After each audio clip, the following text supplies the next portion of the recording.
સ્મૃતિમાં અનંત પવિત્ર પળ ડાકોરમાં ઐતિહાસિક પરિક્રમા આગામી 25 જાન્યુઆરી 2025ના રોજ ડાકોર યાત્રાધામમાં એક ઐતિહાસિક ક્ષણ ઓરસે જવા મળી છે। ગુજરાત ક્ષત્રિય મહાસંઘ દ્વારા પ્રથમ વખત યોજાઈ રહેલ આ પવિત્ર પરિક્રમામાં હજારો ભાવિક ભક્તો ભાવનગર અને કાલિકા માતાના મંદિરમાંથી શરૂ કરશે।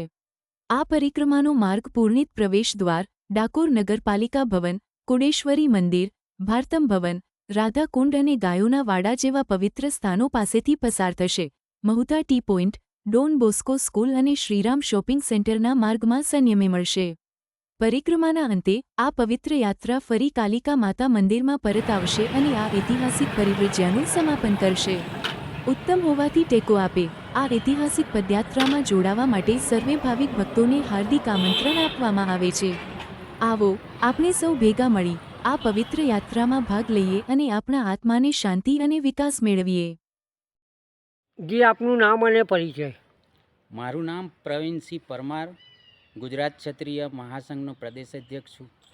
જી આગામી 11ને દિવસે આપ આવેદનપત્ર આપવા ગયા હતા અરજી, એને લઈને તમે શું કહેશો? આગામી 11ને દિવસ 25/1/2025ના રોજ ડાકોર ખાતે શ્રી રાજા રણછોડરાય ભગવાનના સાનિધ્યમાં ડાકોરની નગર પરિક્રમા અમે શરૂ કરવા જઈ રહ્યા છીએ અને આ પ્રથમ પરિક્રમા ડાકોરની અંદર થવા જઈ રહી છે। તો આ પ્રથમ પરિક્રમાનો માર્ગ શ્રી કાલિકા મંદિરથી શરૂ થઈ પુનિત પ્રવેશદ્વાર તથા નગરપાલિકા રોડ તથા આગળ રાધાકુંડ, ગાયોના વાડો, ત્યાંથી પરત થઈ Mahudha T point, Don Bosco school, Ram shopping centre પરત થઈ મહાકાલી મંદિર પરત ફરશે।